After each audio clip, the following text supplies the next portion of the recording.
E aí, Cláudio, qual foi o destaque ontem?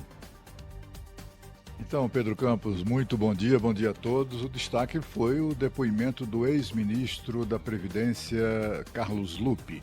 Ele que ficou sabendo, foi informado um ano antes de o escândalo vir a público, né?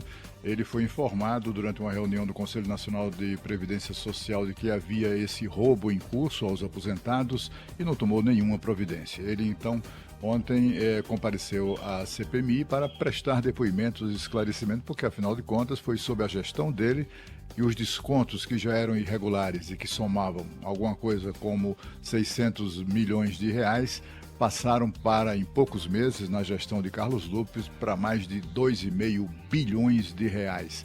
Ele tinha muito o que explicar, mas não explicou coisíssima nenhuma, simplesmente disse que não sabia, que não tomava parte das decisões, é como se os subalternos dele tivessem autonomia absoluta para fazer tudo o que fizeram, inclusive promover o roubo aos aposentados. Foi a maior sessão da CPMI desde a sua instalação, foram quase 10 horas de depoimento, ou de tentativa de depoimento, né? Porque a estratégia dos parlamentares do governo, que têm experiência, inclusive, na atividade sindical, aí utilizaram da velha estratégia da esquerda nessas assembleias de quando estão em número inferior ou quando não tem razão do que defendem, então resolvem tumultuar a sessão. Foi exatamente o que aconteceu.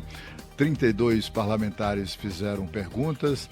Quando a pergunta era de um parlamentar da oposição, a pergunta era incômoda, todo mundo começava a falar, tumultuava para tentar impedir ou pelo menos atrapalhar aquele parlamentar que tinha 10 minutos para formular as suas perguntas. Bom, com tudo isso aconteceu com 32 parlamentares, né? Então a sessão acabou se estendendo mais do que deveria. No fim de tudo, ficou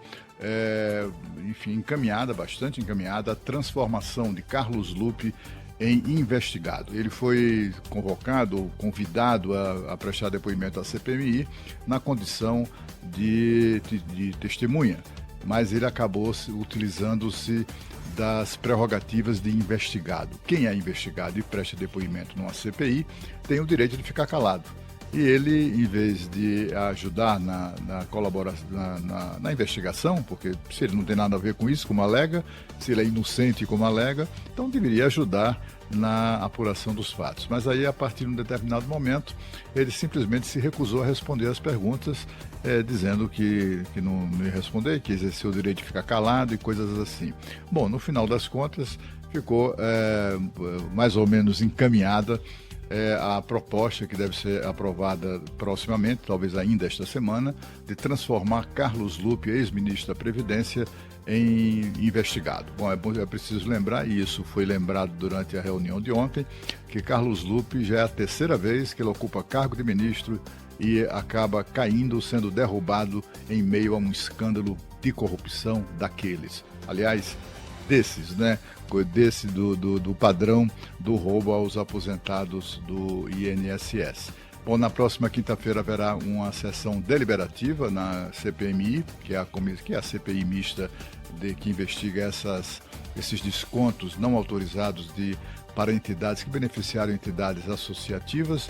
E nessa reunião deliberativa, a CPMI, na quinta-feira, deve votar 252 pedidos de quebras de sigilo de todo tipo, sigilo bancário, fiscal, telemático, que é quando quando se busca o acesso ao celular de uma pessoa, sigilo telefônico. Vai ser um dia bastante movimentado, bastante animado também na próxima quinta-feira. A CPMI segue fazendo o seu trabalho mas assim, tendo que se virar para tornar cada sessão, cada depoimento produtivo, porque o governo não tem interesse nenhum na apuração disso, tanto assim que não houve nenhuma assinatura governista no requerimento de criação da CPMI, tenta atrapalhar, mas a maioria que tem se verificado no dia a dia de oposição espera levar adiante essa investigação para identificar os ladrões.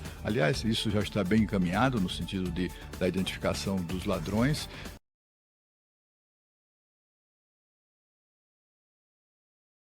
o deputado Alfredo Gaspar.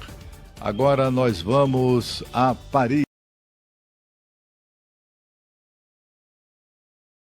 com Sônia Blota, que nos traz notícias muito importantes.